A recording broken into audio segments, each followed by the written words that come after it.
Everything changed in a matter of seconds. Seriously, think about it. The confetti falls, the championship window swings wide open, and then, before you even realize what's happening, time becomes this ruthless predator. The NFL calendar is just completely unforgiving. You go from hoisting a trophy, feeling like you're on top of the world, to staring down salary cap hell and a roster full of aging veterans in the literal blink of an eye. Welcome to NFL Nexus. This is the place where we break down the brutal reality of the gridiron. Now, before we uncover the terrifying truth about the Philadelphia Eagles in this explainer, I need you to subscribe to the NFL Nexus channel, like this explainer, and comment down below with your thoughts. And look, if you truly want to dive deep with us, support the channel by becoming a channel member. Okay, let's dive into this, because the 2026 season for the Philadelphia Eagles, it's not just another year.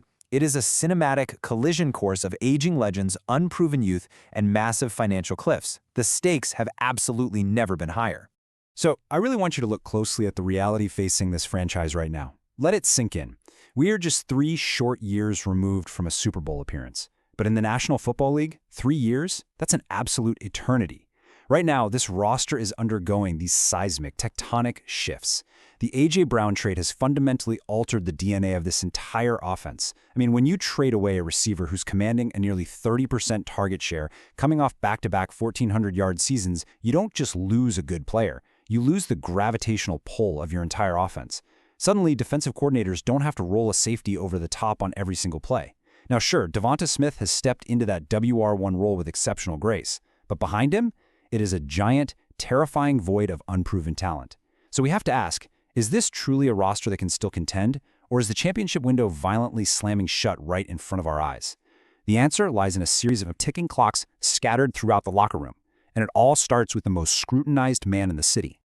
Section 1. The Jalen Hurts Paradox, Winning versus Expectations. Imagine stepping into the shoes of the starting quarterback in Philadelphia. The pressure is instantly suffocating, right? But there is this bizarre, incredibly tense disconnect happening right now within the walls of the NovaCare complex.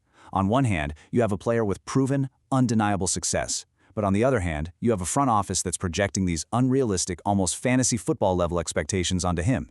It's a paradox, and honestly, it threatens to completely derail their entire 2026 campaign. Just think about this number, 0.695.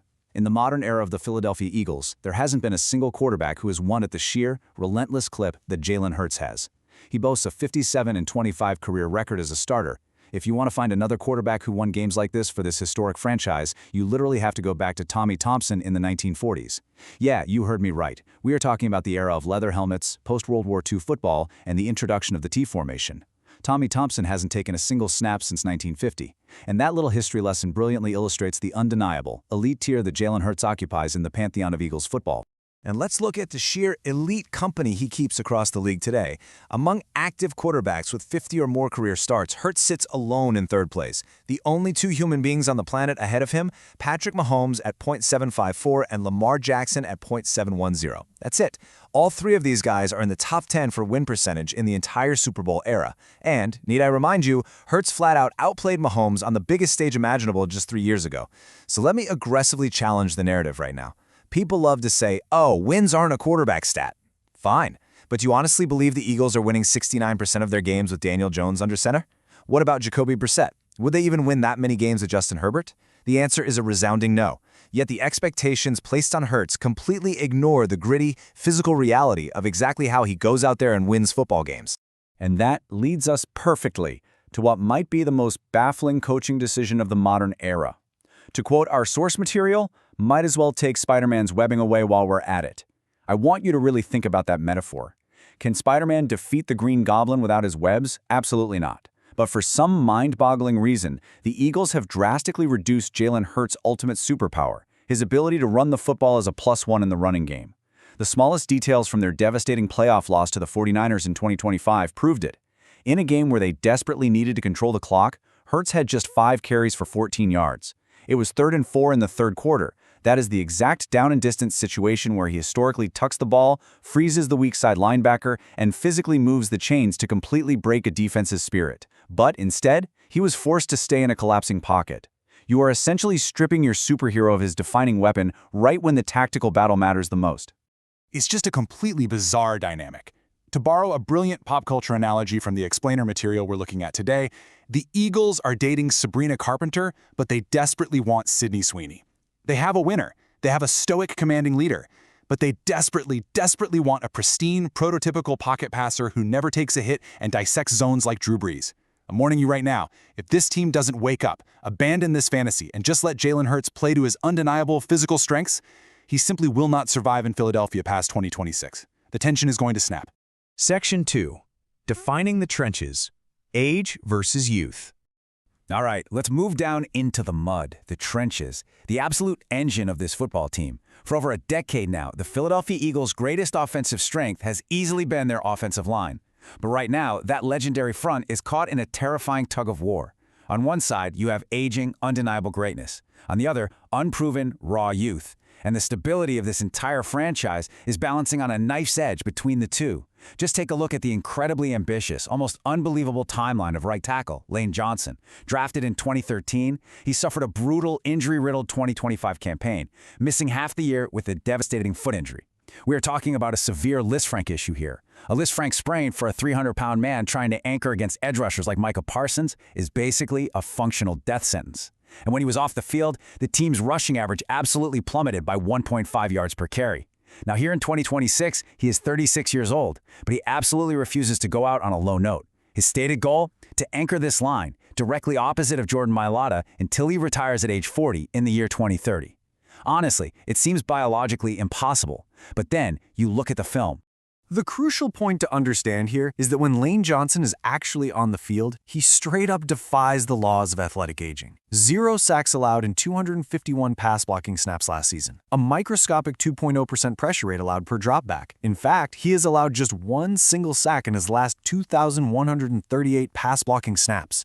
That's absurd. He is aging like fine wine. And to preserve this greatness, new offensive line coach Chris Cooper is instituting a highly specific schematic system to give the tackles even more help. We are talking about precise, calculated tight end chips before releasing into routes. We're talking about deliberately sliding the running back protection to Johnson's side on 60% of passing downs to ensure he is never ever left alone on a dangerous island. If this meticulous blocking geometry works, this duo remains elite.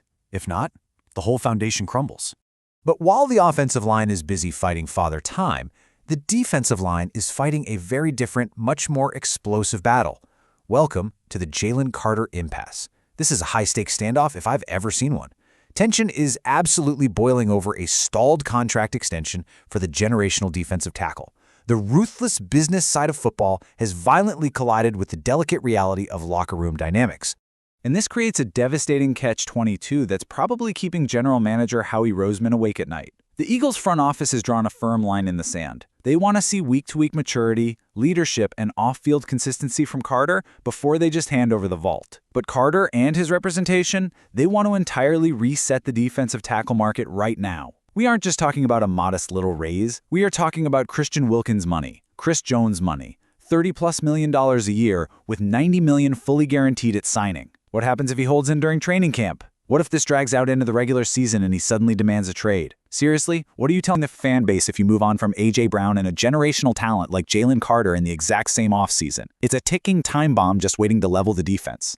Section 3. The edge rusher gamble. Make or break. Now, the pressure on the defensive line doesn't just stop in the interior. Let's pivot out to the edge. The front office lost Jalen Phillips in free agency, which forced them into a massive, high-stakes gamble. This isn't just about finding a pass rusher anymore. This is a defining, career-altering year for a former first-round pick who absolutely must prove his worth or risk being entirely left behind in Howie Roseman's relentless cycle of roster turnover. Let's really look at these highly specific underlying metrics. On a snap-by-snap basis, Nolan Smith is in an absolute dogfight with Jalaik's Hunt. Smith posted a 16.3% pressure rate. Hunt edged him out with 17.3%. But Smith's quick pressure rate of 4.7% barely tops Hunt's 4.3%. Now, you have to understand what this means. In the NFL, a quick pressure is defined as physically disrupting the quarterback in under 2.5 seconds. 2.5 seconds. That is the literal blink of an eye. It is the gold standard for edge rushers. And that tiny 0.4% difference between Smith and Hunt, that could dictate who gets a multi-million-dollar extension and who gets cut.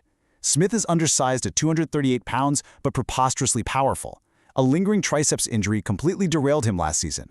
With Hunt surging fast, this is a desperate, bloody fight for his long-term future in Philadelphia. And guess what? The math got immensely more complicated this offseason.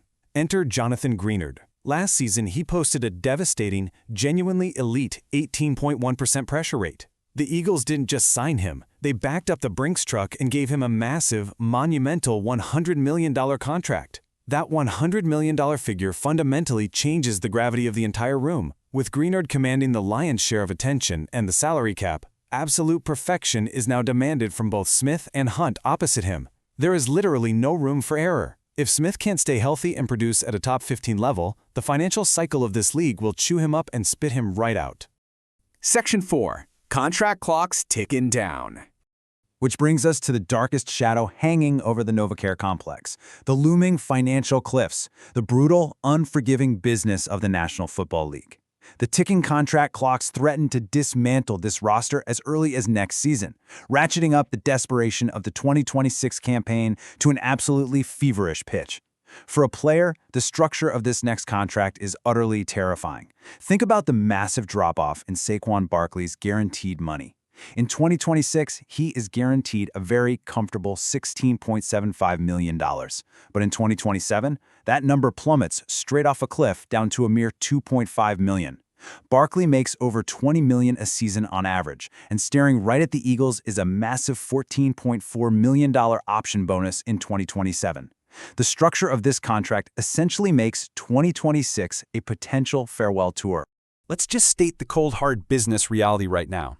If the Eagles designate Barkley as a post-June 1 cut next year, they save $5 million against the salary cap. Hardcore fans know this is exactly how you manage an aging roster. A post-June 1 cut allows Howie Roseman to take the devastating dead cap hit and legally split it across 2 separate accounting years, providing crucial immediate cap relief.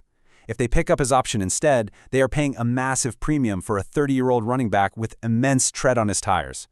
Barkley wasn't elite last season, and the blunt truth is, it might not even matter if he's elite this season. The immediate, suffocating pressure is on Saquon to deliver a championship right now because tomorrow is absolutely not promised in this league. But amidst all this offensive and financial uncertainty, there is one shining, impenetrable fortress being built on the other side of the ball, the newly forged secondary. The Eagles have assembled a terrifyingly elite wall for opposing quarterbacks. You have Tariq Woolen, an elite outside corner and the undisputed star of minicamp. You pair him with All-Pro Quinion Mitchell on the other side, a player who brought that ruthless lockdown pedigree from Toledo, where he essentially erased his entire side of the field during his rookie year. Inside, you place the incredibly versatile Cooper DeJean strictly in the slot. DeJean is a defensive Swiss Army knife out of Iowa, possessing the rare hip fluidity to cover slot receivers and the tackling violence to seamlessly shift to safety in base defense. And you back them all up with starting safety Andrew Makuba, cementing the deep third of the field. The historical dominance of this unit cannot be overstated. Over the last 2 seasons, this pass defense has allowed a historically low 79.0 passer rating. Just to put 79.0 into perspective for you, the NFL league average hovers around 89 to 90. This secondary is literally turning every starting quarterback they face into a statistical backup. They've allowed a league-low 6.2 yards per attempt and just a 59.5% completion rate. They were already the #1 pass defense in football, and then they went out and aggressively added Tariq Woolen. This defense is no longer just a unit, it is the undeniable absolute safety net for this entire franchise. If the Eagles win the Super Bowl in 2026, it'll absolutely be because of the men in the secondary. I want you to let this definition sink in for a moment. Make or break. A critical situation that will result in either definitive, lasting success or complete, devastating failure. There is no middle ground in 2026. None. Not for Jalen Hurts, whose agonizing play-calling limitations threaten his very survival in Philly. Not for Nolan Smith, who must prove he is a foundational edge rusher or be permanently replaced. Not for Jalen Carter and his stalled, multi-million-dollar extension that could completely fracture the locker room, and certainly not for Saquon Barkley, who is staring down the barrel of an inescapable financial cliff. Every single second counts. The sand is pouring through the hourglass, and Howie Roseman has meticulously set the stage for what will undoubtedly be the most explosive season in recent memory. So, I leave you with this haunting final question. Will this roster's ticking clocks perfectly synchronize to result in a championship parade down Broad Street, or will the pressure cause the entire machine to fracture, leading to a complete and total rebuild? Thank you so much for joining us for this deep dive into the source material. The stakes have truly never been higher. Before you go, remember to subscribe to NFL Nexus, hit that like button, leave a comment with your prediction for the 2026 season, and please support the channel by becoming a channel member to support the most intense NFL coverage on the platform. We will see you next time.